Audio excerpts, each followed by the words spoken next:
Premchand, in his speech, emphasizes the importance of literature as a means to an end and a reflection of the human condition. He emphasizes that literature transcends ordinary conversation by leaving a lasting impact on hearts and minds, and that true literature emerges when it reflects the truths and experiences of life, even through tales of magic or romantic adventures. The essence of literature lies in its role as the criticism of life, analyzing and elucidating the complexities of existence. Through literary works, we gain insight into the human condition and the intricacies of the world around us. The true essence of literature lies in its ability to illuminate and critique life in all its facets, regardless of the genre or subject matter. The past era was characterized by a disregard for the essence of life itself, with literary endeavors often revolved around the creation of fantastical realms. This led to a disconnect between imagination and reality, with poets focused on the fulfillment of desire and beauty synonymous with visual satisfaction. This type of poetry, focused solely on romantic themes, remains popular even today. However, the purpose of literature extends beyond the confines of romantic love, as literature that predominantly dwells on the emotional nuances of love and the accompanying despair and separation fails to address the breadth of human experience. Influenced by prevailing tastes and driven by a desire for praise and recognition, poets found themselves disconnected from the realities of ordinary life. As literature became saturated with despair and eroticism, society risked succumbing to inertia and decadence, losing sight of its higher ideals and purpose. Our literary landscape is evolving rapidly, with contemporary literature transcending mere entertainment, delving into the complexities of life and offering solutions to its challenges. The quality of literature is now measured by its ability to incite reflection and evoke emotion, speaking meaningful dialogue and engagement with the world around us. Ethics and literature are fundamentally aligned, but their distinction lies in their methods of instruction. Ethics seeks to shape intellect and character through argumentation and moral guidance, while literature delves into the realms of mental and emotional states. Every experience, trial, and tribulation encountered in life serves as fertile ground for literary creation. Literature that fails to challenge our sensibilities provides intellectual and spiritual nourishment and awakens our sense of beauty and determination is devoid of utility and unworthy of recognition. In the past, religion played a pivotal role in maintaining societal order, with religious doctrines dictated the spiritual and ethical conduct of individuals. Today, literature has assumed this responsibility, wielding the instrument of beauty to awaken humanity's appreciation for the sublime. Writers craft stories rooted in reality, breathing life into their characters and imbuing them with genuine emotions and motivations. Through natural empathy and an appreciation for beauty, writers traverse the depths of human experience, illuminating the subtle nuances that evade ordinary perception. Modern literature increasingly eschews fantastical elements in favor of realism, with characters becoming reflections of real life individuals, their actions and thoughts grounded in authentic experiences.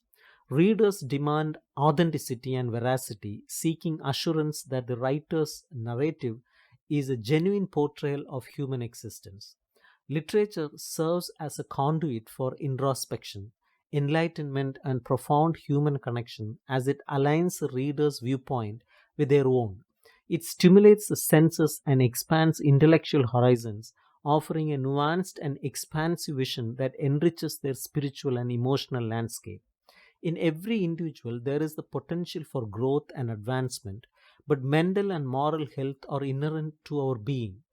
We strive to overcome our weaknesses and strive towards becoming better human beings through various means, such as seeking guidance from holy men, engaging in religious rituals, or immersing ourselves in literature. Love, the ultimate spiritual sustenance serves as nourishment for the soul, and any shortcomings arise from either a deprivation or contamination of this sustenance. The duty of the writer or artist is to evoke within us the experience of beauty and the warmth of love. A single sentence, a solitary word, or even a mere suggestion can ignite a profound inner transformation. However, until the artists themselves are enraptured by a fervent love for beauty and their own soul is illuminated by its radiance, they cannot bestow it upon others. The essence of beauty may initially seem enigmatic, but it is inherently understood by humans due to the harmonious interplay of color and sound. A writer or artist is inherently progressive, seeking improvement both within themselves and society at large. They are keenly aware of the deficiencies plaguing individuals and communities and yearn for a world free from oppression and suffering. Their creative endeavors infuse their works with authenticity and vitality, reflecting their profound understanding of progress and unwavering commitment to effecting positive change. Poetic ideas hold little significance if they merely accentuate the transience of the world without instilling a sense of purpose and dynamism. Art must inspire action and evoke a visceral response, stirring our souls to action and imbuing our lives with vigor and zeal. In contemporary times, we demand art that propels us towards meaningful action and societal transformation. Egotism, the elevation of individual perspectives, is a force that drags us towards inertia, decadence, and indifference, rendering such art futile for both individuals and communities alike. Art should serve a useful function, as happiness is inherently intertwined with usefulness, and a useful endeavor has the capacity to evoke both pleasure and pain. The monsoon season is a time of joy and growth, with artists serving as facilitators through their art. However, beauty is not absolute and objective. It is inherently relative, and what brings pleasure to one person may evoke displeasure in another. Throughout history, fraternity, equality, civility, and love have been cherished ideals pursued by idealists. However, the chasm between the rich and the poor remains as stark as ever. To achieve equality, we must recognize that the pursuit of equality necessitates a new approach that transcends moral obligations and takes concrete form. We must recalibrate the standard of beauty as it has been predicated on wealth and hedonistic pleasures. Artists have catered to the tastes of the affluent as their livelihoods depended on their patronage. Art sought to articulate the joys, sorrows, hopes, and disappointments of the wealthy elite, fixating on the inner sanctums of palaces and mansions.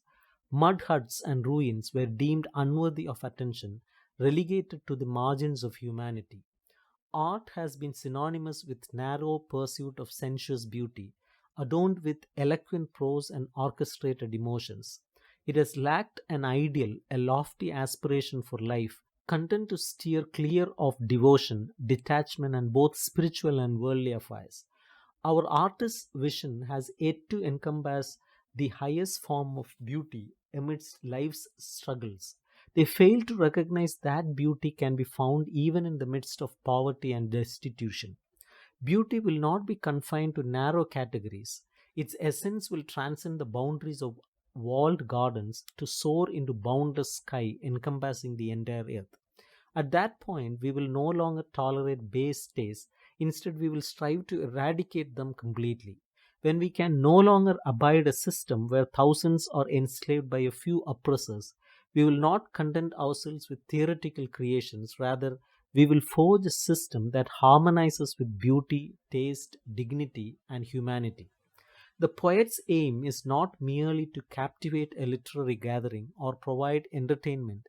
Their aim is not the truth that trails behind patriotism and politics, but the truth that blazes a trail forward, holding aloft its beacon. In civilized nations, writers are esteemed members of society, but India lags behind, still caught in medieval attitudes. If mere disposition becomes the sole prerequisite for becoming a writer, Much like the absence of education is deemed sufficient for attaining spiritual greatness, we will witness a proliferation of writers similar to the abundance of self proclaimed sages. Writing talent is innate and not acquired, but nurturing it through education and curiosity can improve literature. Aristotle and other philosophers have established guidelines for becoming a writer, but in contemporary Hindi literature, a predisposition alone is considered adequate for becoming a writer. The contemporary ideal for a writer necessitates an integration of these disciplines as literature no longer confines itself to individualism or egotism, but increasingly delves into the realms of psychology and sociology. Literature recognizes the individual as an integral component of society, acknowledging that their existence is contingent upon society. Those with the highest education and intellectual prowess carry a weighty responsibility towards society. They should prioritize the welfare of society over personal interests and strive to contribute as much benefit to society as possible. Regardless of the literary branch they pursue, they should possess thorough expertise in their chosen field and a general understanding of others. To elevate the standards of literature and garner the recognition it rightfully deserves, India must elevate the standards of its literature to serve society more effectively and garner the recognition it fully deserves. Literature should delve into and evaluate every facet of life, no longer content with regurgitating remnants of other languages and literatures. In the temple of literature, there is no place for those who covet wealth and fame.